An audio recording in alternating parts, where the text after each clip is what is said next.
Why should we study materials? So from the next lecture we will go to the technical topics. That there were two big revolutions in the material worlds, and they actually founded the skill of the engineering of materials. The porcelain, the English china, which made cooking pots, which made ovens, which made developed to dinner sets, and the clay was converted into a shiny white product, and that was one revolution. The other big revolution which completely changed the pace of the world we are seeing today was the wireless telecommunication. It was very simple that we were using wireless sets and used to carry them in very big lorries because the vacuum cavity people used to use could not be integrated. It was Richmond in 1939 who for the first time said, or you can say proposed, that a solid state dielectric resonator can be also used instead of that cavity. What sort of resonator and what was its role? The main thing which was required from those resonators that if you want to use a small amount of sugar or make it sweeter, so when the sugar is sweeter, then you will use less amount of sugar to sweeten the tea. The same thing was here, that if you need a property from a material and 2 kg material is needed to do a job, if that property is enhanced, obviously the amount of the material required will be decreased. So the target was to increase the dielectric constant or relative permittivity of the material, and that led to smaller components. The smaller the components, the lighter the weight will be, and the size of the circuit was inversely proportional to the square root of the dielectric constant. So the higher the dielectric constant, the smaller will be the circuit size. And other issue is the tunability.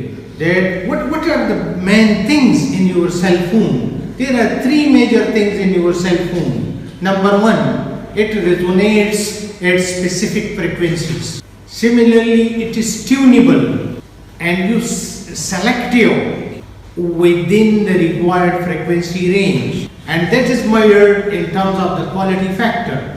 The higher the quality factor, the more chance you will have to tune into the selected frequencies.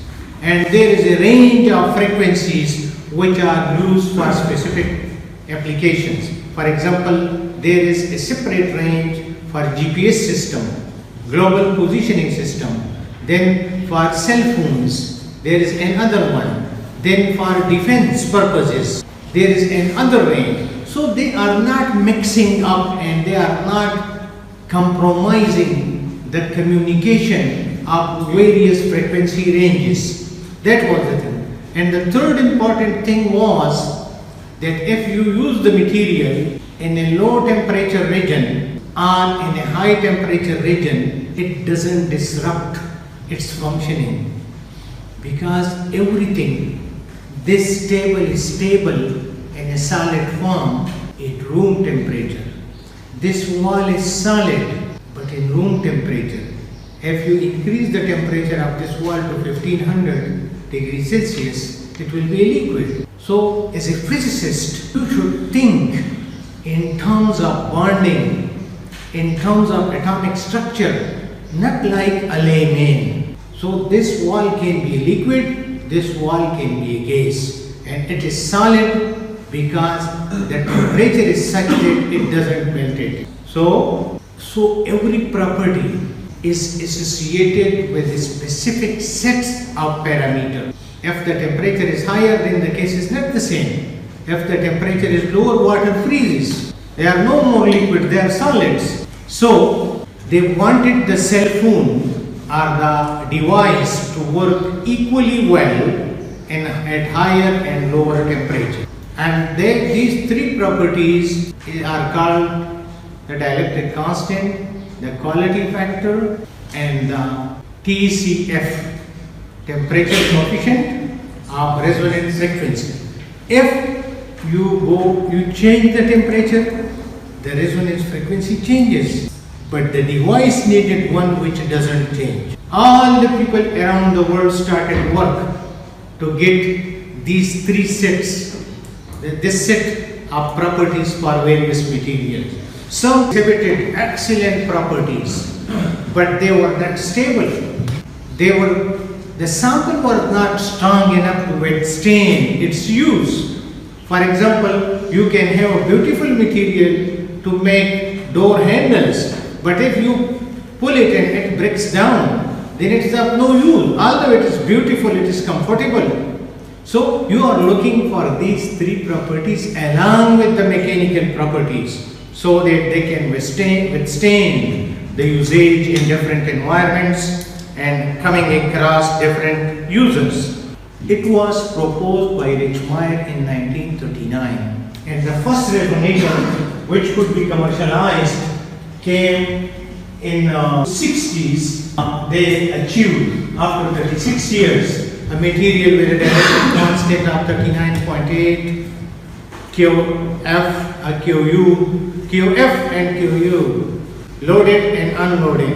There are two terminologies used commonly for these frequencies. At 4 gigahertz and 2 ppm per degree Celsius temperature coefficient of resonant frequency. Nowadays, the benchmark of the telecommunication, wireless telecommunication industry is that the dielectric constant should be depending on the application. Sometimes you need smaller, can afford smaller values for dielectric constant, sometimes you need higher. But the general benchmark for cell phones is considered to be about up 40 to 50 or like that.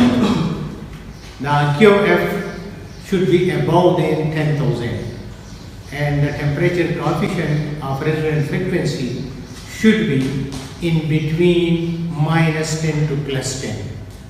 Sometimes the signal travels a lot in free space and its propagation inside the component is very small. For that case, you don't need very good dielectric constant. And for example, for radar and antennae you are using for telecommunication, you can have dielectric constant as low as 10 or 5. But the frequencies should be very high. And most of the silicate minerals are used to get substrates of materials with low dielectric constant and very high frequencies. The commercialization came in 80s. The first cell phone was introduced in 1985 or 80. This means that there is a continuous run between, to close the gap, to reduce the gap